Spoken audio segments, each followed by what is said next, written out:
कुछ कर्म ऐसे होते हैं कि उन कर्मों को करने के साथ ही उनका फल तत्काल नहीं मिलता।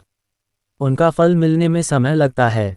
उन कर्मों के फल को पकने में समय लगता है, तब तक वे कच्चे रहते हैं और जब तक कर्म फल नहीं मिल जाता तब तक वे खाते में जमा रहते हैं, संचित रहते हैं और इसीलिए उन्हें संचित कर्म कहा जाता है।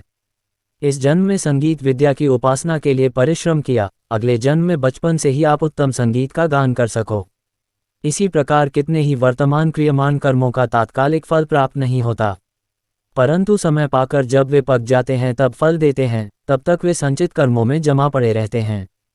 पीछे के जन्मों का प्रभाव आगे आगे जन्मों में देखने को मिलता है।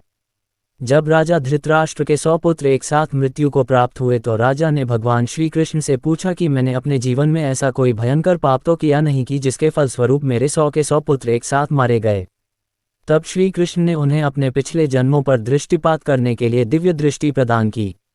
वहां उन्होंने देखा कि इससे 50 जन्म पहले वे एक बहेलिया थे और वृक्ष पर बैठे हुए पक्षियों को पकड़ने के लिए उन्होंने एक वृक्ष के ऊपर एक सुलगता हुआ जाल फेंका। उससे बचकर कितने ही पक्षी उड़ गए, परंतु जलते हुए जाल की गर्मी के कारण वे अंधे हो गए और बाकी में से 100 नन्हे पक्षी जलकर खाक हो गए। ये क्रियमान कर्म 50 जन्मों तक संचित कर्मों में बिना पके पड़े रहे और जब राजा के अनेक पुण्यों के परिणामस्वरूप उन्हें इस जन्म में 100 पुत्र प्राप्त हुए तब वे संचित कर्म फल देने के लिए तत्पर हुए और इसी से उनके जीवन में अंधापन आया तथा उनके 100 पुत्र भी मर गए। 50 जन्मों के बाद भी उनके क्रियमान कर्मों ने उनका पीछा नहीं छोड़ा।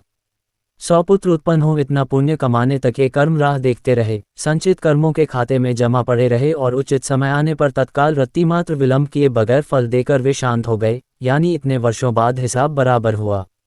ज्योतिष शास्त्र भी आपके पीछे के जन्मों की गाथा है, जो पिछले जन्मों के आधार पर वर्तमान तथा भविष्य का बखान करता है। ऐसी ही और जानकारी के लिए हमारे चैनल को सब्सक्राइब करें।